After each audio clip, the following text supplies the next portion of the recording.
I have been sharing with you over the last several medical minutes that vitamin D is more than a vitamin or a bone vitamin and is in the process of being considered a hormone because of all the vitamin D receptors in most of the cells in the body. However, the most vitamin D receptors are now being found to be in the brain cells.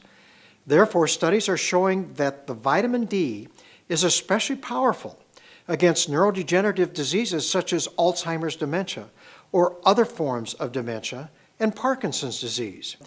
Long-term studies show that low vitamin D levels increase the risk of cognitive decline of any kind by 40 to 60%. It actually increases your risk of Alzheimer's dementia by nearly 80% and non-Alzheimer's dementia by 20-fold. Supplementation with vitamin D has now been shown to provide significant health benefits because the brain relies on vitamin D receptors for protection against a variety of destructive processes that can occur in the brain. Maintaining optimal levels of vitamin D has been shown to be necessary for nerve cell growth, nerve conduction, and the plasticity of the nerve connections that is so critical for normal learning and memory. Studies in patients with Alzheimer's dementia reveal that low levels of vitamin D actually increase the amount of inflammation in the brain, which can lead to the formation of an inflammatory protein which we call amyloid beta. Amyloid beta is the key pathological finding in patients with Alzheimer's dementia. Existing treatments for neurodegenerative disease can only treat symptoms and temporarily slow their progression. However, when vitamin D supplementation is added to these medications, studies are showing a reversal of this decline.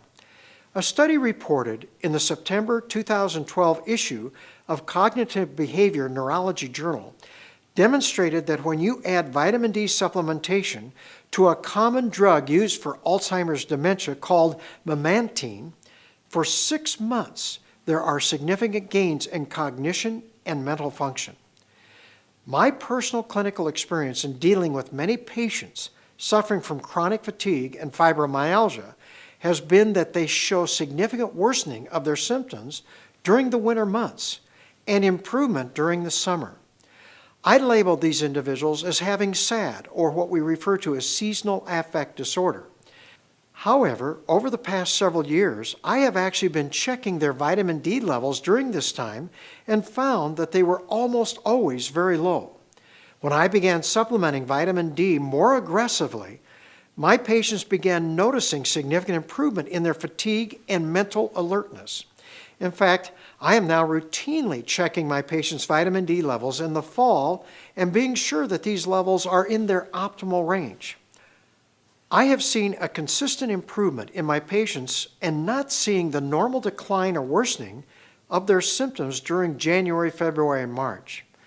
I now believe that this more recent research and the fact that the brain relies so heavily on vitamin D to function at its optimal level is the reason I have been seeing this improvement in my patients who suffer from chronic fatigue and fibromyalgia.